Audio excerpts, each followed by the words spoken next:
Magandang araw sa inyong lahat. Ako si Alisa, at sa pagkakataong ito, nais kong magbahagi ng isang kwento na mula sa aking puso. Ang kwentong ito ay isang pagsasalamin sa mga karanasan ko sa buhay, mga tagpo ng saya, lungkot, at mga desisyong nagbago ng aking landas. Bawat hakbang ko sa buhay ay may natutunan akong aral, at inaasahan ko na sa inyong pakikinig, may matutunan din kayo. Kaya, samahan ninyo ako sa isang paglalakbay na puno ng mga kwento at mga makulay na alaala. Hindi ko alam kung saan ko to sisimulan. Pero isa lang ang sigurado, mali to. Mali siya sa mata ng tao. Mali siya sa mata ng Diyos. Pero sa panahong nangyari yun, wala akong ibang naramdaman kundi kaginhawaan. O baka kasi, sa wakas, may nakapansin. May nagparamdam. May tumingin sa akin bilang ako. Lumaki akong tahimik. Hindi ako yung tipo ng batang inaasikaso. Si Mama, laging busy sa tindahan. Si Papa, kung hindi lasing, nasa sabungan. Sa bahay namin, ang emosyon ay parang bawal. Kapag umiiyak ka, may sasabihing, arte mo. Kapag masaya ka, may babanat ng, huwag kang masyadong feeling. Lahat dinadaan sa biro, wala kaming open forum. Walang tanungan ng, kumusta ka?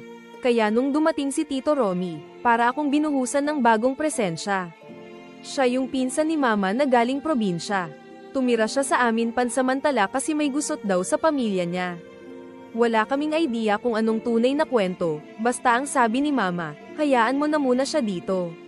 Si Tito, kalog, mabait, mahilig magbiro pero hindi bastos. Madalas niya akong kulitin habang nagkakape, minsan kinakamusta habang naghuhugas ako ng pinggan. Akala ko simpleng lamang lang. Pero sa tagal ng panahong wala akong naririnig na ganong klaseng pag-aalaga, unti-unti, parang hinahanap ko na siya. Nagsimula yun sa simpleng pagdantay ng kamay niya sa likod ko habang nanonood kami ng TV. Tahimik lang kami pareho, pero ramdam ko yung bigat ng hininga niya. Hindi ko alam kung ako lang, pero mainit. May kilig. Kinabahan ako pero hindi ako umiwas. Hindi ako umalis. Sa mga sumunod na araw, mas lumalim ang pagitan naming dalawa. Dumalas ang sulyap, dumalas ang paghawak, at isang gabi, nung kami lang dalawa sa bahay, habang umuulan sa labas, walang salitang lumabas. Pero naglapat ang mga labi namin. Hindi ako tumanggi, hindi ako nagtulak, in fact, ako pa ang lumapit. Hindi ko alam kung dahil ba sa init ng katawan, sa lamig ng panahon, o sa pagkauhaw ko sa pagmamahal, pero sa gabi ring yun, may nangyari sa amin. Sa tito kong tinuring kong pamilya. Nangyari yun hindi lang isang beses. Hindi rin basta fling. Paulit-ulit, palihim, tahimik, parang kasalanang masarap itago, walang selosan, walang commitment. Pero alam naming pareho, may nararamdaman kami. O baka akala lang namin. Ayoko mang aminin, pero naging parang addiction siya. Hindi dahil sa katawan niya, pero dahil sa pakiramdam na may taong tumitingin sa akin bilang babae, bilang Alisa. Hindi bilang anak, hindi bilang kapatid, pero bilang ako. Pero habang lumalalim, lalong humihigpit ang pagkakagapos ko sa kasalanan. At habang tumatagal, napapaisip ako. Bata pa lang ako, sanay na ako sa katahimikan. Pero hindi yung tahimik na mapayapa, kundi yung katahimikang may mabigat na hangin sa pagitan ng bawat miyembro ng pamilya. Sa bahay namin, ang mga emosyon ay tinatago sa likod ng pader ng utos, sigaw, at biro. Walang yakap, walang tanong na, kumusta ka? Lahat kami may kanya-kanyang mundo.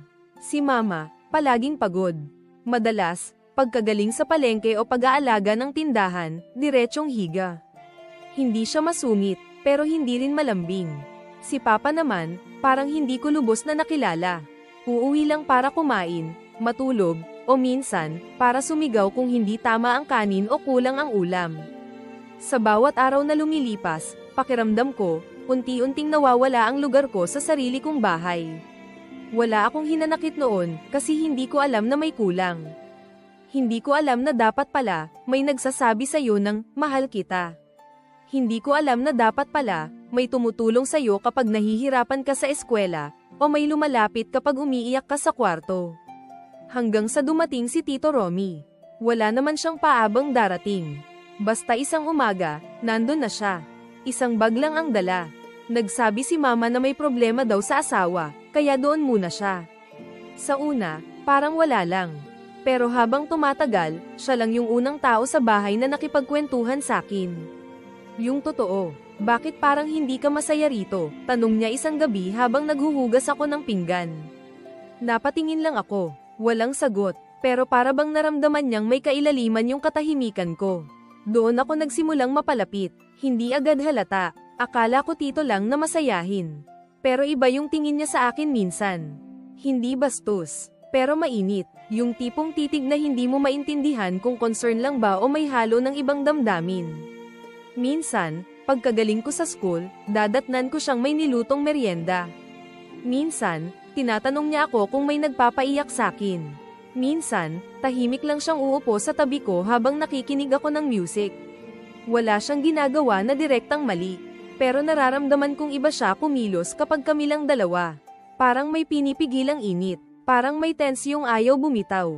At ako yung tipo ng batang sabik sa kahit anong atensyon. Kahit konting lamang, tinatanggap ko ng buong puso. Hindi ko agad naintindihan, pero habang lumalapit siya, lumalapit din ako, hindi dahil pinilit, kundi dahil sa wakas, may taong nagpakita ng malasakit.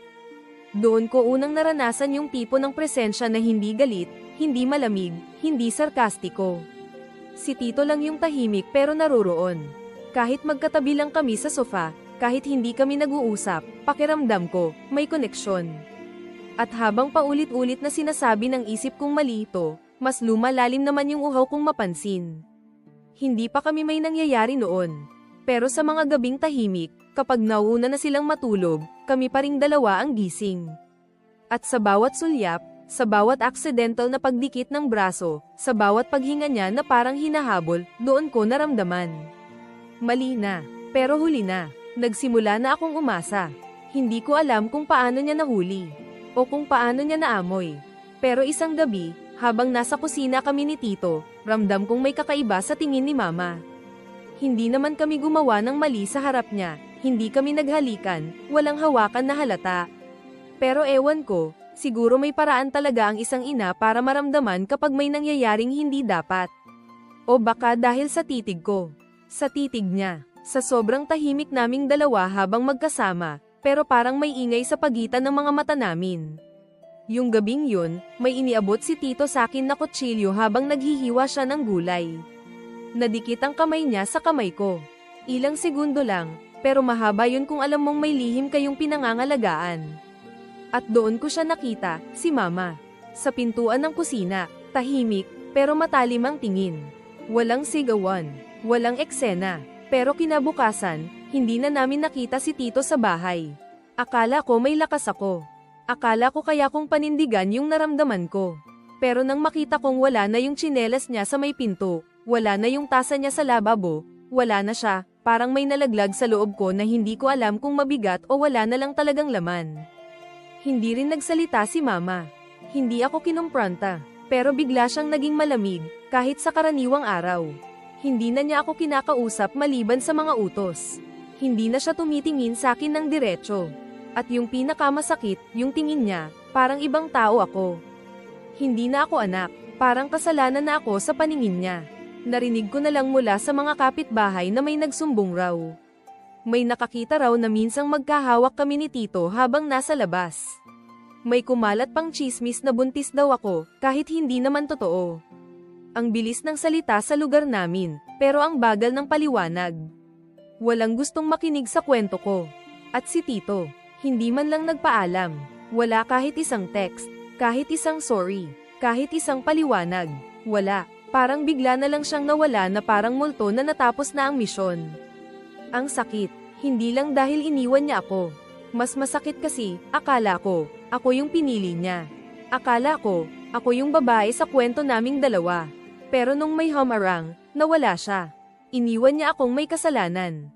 Mag-isa, tahimik, at durog. Hindi ko alam kung galit ako sa kanya o sa sarili ko.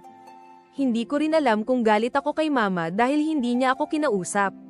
Pero ang pinakamasakit sa lahat, yung unang lalaking binuksan ko ang sarili ko, siya rin yung unang sumira sa akin. Kung pagmamahal nga ba yun o kahinaan lang naming dalawa, hanggang ngayon, hindi ko pa rin alam. Basta ang naiwan sakin, isang malamig na upuan sa lamesa, isang masakit na katahimikan sa bahay, At isang alaala na hindi ko alam kung dapat bang ikalimot o ikahiya. Hindi nila kailangan magtanong. Hindi nila kailangang marinig ang totoo. Sa mata nila, ako ang malandi. Ako ang sira. Ako ang dahilan kung bakit umalis si Tito. Ako ang kahihiyan ng pamilya.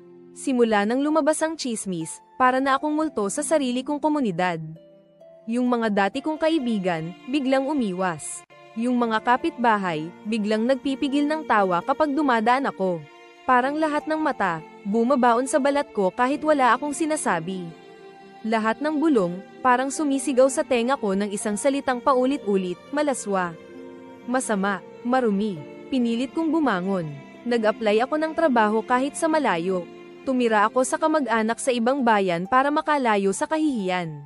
Pero kahit anong layo ng lugar, paggabi, hinahabol pa rin ako ng tanong, bakit ko yun ginawa?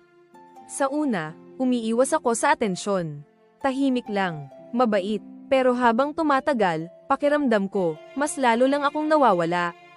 Kaya nang may lalaking lumapit, kahit may asawa, tinanggap ko. Hindi para magmahal, kundi para maramdaman lang na gusto pa rin ako. Na may silbi pa ako. Minsan, sa kama ng ibang lalaki ko lang nararamdaman na buhay ako. Sa init ng palad nila, sa bigat ng hininga sa batok ko, doon ko lang nakakalimutang sandali ang sarili ko. Pero pag alis nila, balik ulit sa simula.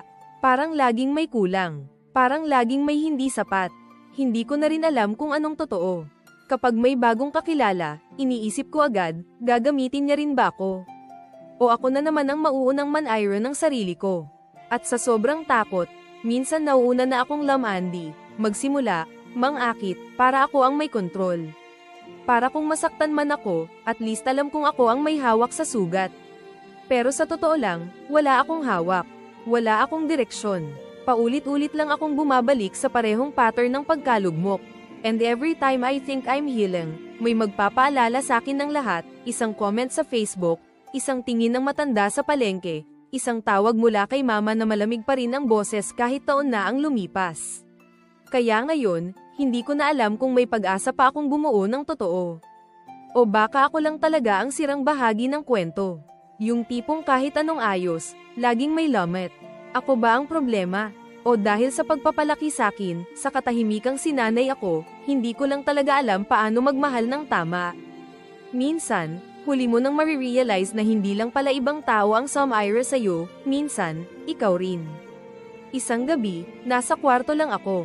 Walang ilaw kundi yung maliit na dilaw na bumbilyang nakasabit sa kisame.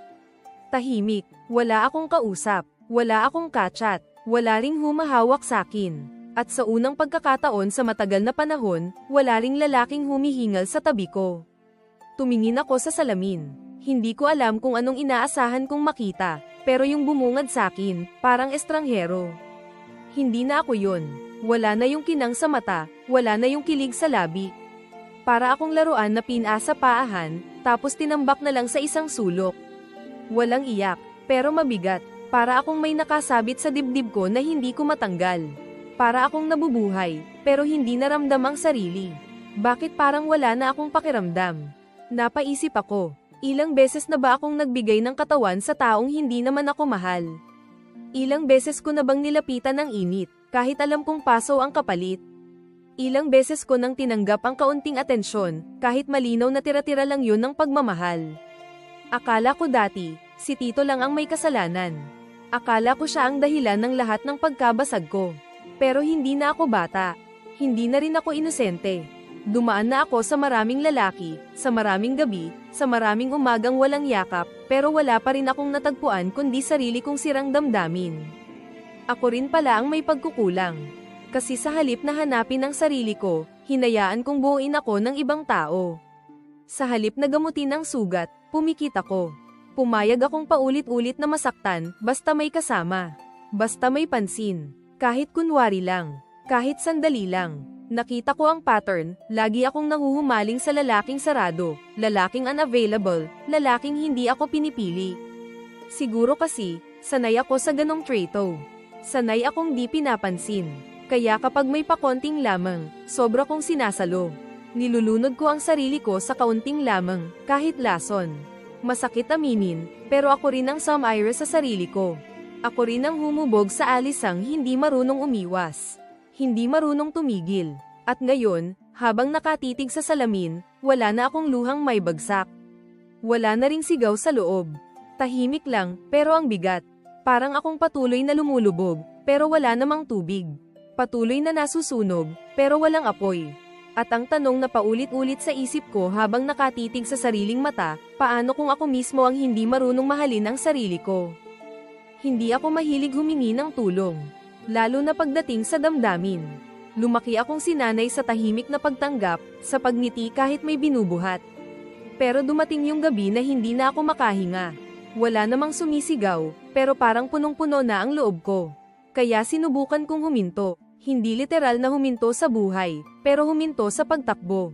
Isang araw, habang nasa bahay ni na mama, bigla akong napadako sa lumang address book. Andun pa rin ang pangalan ni Aling Cora, matandang babaeng kakilala niya.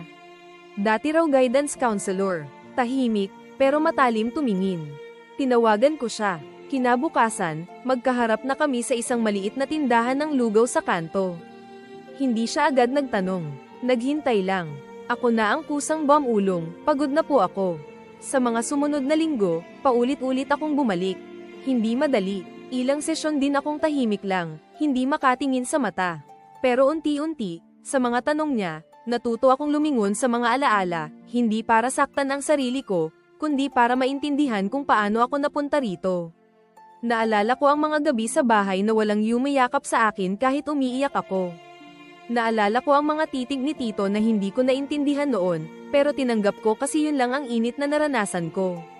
Naalala ko ang sarili ko sa bawat lalaking dinaanan ko, umaasang may mabubuong pag-ibig mula sa katawan. Wala, sabi ni Aling Cora, hindi ko kasalanang nasugatan ako. Pero ako ang may responsibilidad kung paano ko hahawakan ang sugat. Kaya natuto akong magpatawad. Hindi agad. At hindi dahil deserves nila. Pero dahil pag hindi ko pinatawad si Tito, at lalo na ang sarili ko, ako rin ang laging may iwan sa loob ng kwadrong yun, malandi, marupok, walang saysay. Hindi ko kailangang kalimutan, pero kaya kong piliin ang kapayapaan. Nagsimula akong lumabas ulit, bumalik sa painting, bumili ng maliit na canvas. Nagsimula akong magsulat, hindi para sa likes kundi para lang mailabas ang bigat. At sa gitna ng unti-unting pagbangon, may dumating na lalaki. Si Eman, kaopisina ng kaibigan ko, tahimik din, hindi maporma, pero maayos makitungo, may respeto, hindi nagtatanong ng sobra, pero handang makinig kapag nagsimulang mag-open up. Minsan sabay kaming kumakain ng fishball, minsan magka-chat hanggang madaling araw. Walang halong landi, pero may lamang na marunong lumugar. Pero kahit mabait siya, takot pa rin ako. Hindi dahil takot akong saktan niya ako. Takot ako na, baka ako ang manayra. Baka ako ang mauunang magsinungaling. Baka ako ang biglang lumamig kapag naging totoo na. Baka sa sobrang sanay kong sirain ang sarili ko, masira ko rin siya. Isang gabi, habang nakahiga ako't nanunood lang ng maingay na series na hindi ko naman sinusundan, pumasok ang isang notification. Hindi agad ako tumingin. Akala ko kung sinong spam. Pero nung lumabas ang pangalan, parang natigilan ang puso ko. Romy. Hindi ko alam kung paano niya nahanap ang number ko. Wala naman kaming mutual na contact. Wala rin akong idea kung saan siya ngayon. Pero andoon na, isang simpleng mensahe, kung pwede pa, gusto sana kitang makausap. Kahit minsan lang, gusto ko lang magpaliwanag. Ang tagal ko bago sumagot. Hinintay ko pa ang ilang gabi ng pag-iwas. Hanggang sa isang araw, hindi ko alam kung sa awa, galit, o pagsuko, nag-reply ako. Karinderya sa tapat ng lumang eskwelahan. Sabado, 3 p.m. Dumating ako ng maaga. Hindi ko alam kung bakit kinakabahan pa rin ako. Hindi na ako yung dating Alisa. Pero siguro, kahit ilang therapy pa ang daanan mo, may parte pa rin sa atin ang natitigilan pag hinarap na muli ang ugat ng sakit. Pagpasok niya, parang walang nagbago. Pero hindi na siya yung Tito Romy sa alaala ko. Mas tumanda, mas tahimik, pero parehong mga mata, yung matang parang may laging tinatago. Umupo siya sa harap ko. Walang yakapan. Walang, kamusta ka? Tahimik. Tapos nagsalita siya. Alam kong hindi mo ako kailangang makita. Pero matagal ko nang gustong sabihin to. Tumango lang ako. Wala akong maisagot. Wala akong idadahilan. Pero nung panahong yun, sabog ako. Iniwan ako ng asawa ko, nalugi ang negosyo, at para akong wala ng direksyon. Hindi ko alam kung paano ko inabot yun sa'yo. Hindi ko pinlano, pero araw-araw, nagsisisi ako. Hindi ako umiyak, ni hindi ako nagtaas ng kilay. Tinignan ko lang siya, at habang nagsasalita siya ng paulit-ulit na, "Sorry, wala akong karapatan, hindi mo deserve yun," napansin kong, wala na akong nararamdaman. Hindi na galit, hindi rin awa, wala nang init, wala na yung tensyon sa pagitan naming dalawa. Ang naiwan lang, pagod. Yung klase ng pagod na hindi pisikal, kundi yung galing sa paulit-ulit na pagbitbit sa isang bagay na matagal mo nang dapat iniwan. Sabi ko sa kanya, hindi kita sinisisi. Pero hindi rin kita pinatawad. Nagkatinginan lang kami, walang tanong, walang explanation. Kasi sa totoo lang, hindi ko kailangan ng closure mula sa kanya. Kailangan ko lang makita na kaya ko na siyang harapin, na kahit nandoon siya, hindi na siya kayang guluhin ang puso ko. Pag-alis ko ng Carinderia, hindi na ako lumingon. At doon ko na-realize, minsan, ang closure, hindi mo makukuha sa paliwanag ng iba. Makukuha mo lang pag natutunan mong hindi mo na kailangang makinig pa.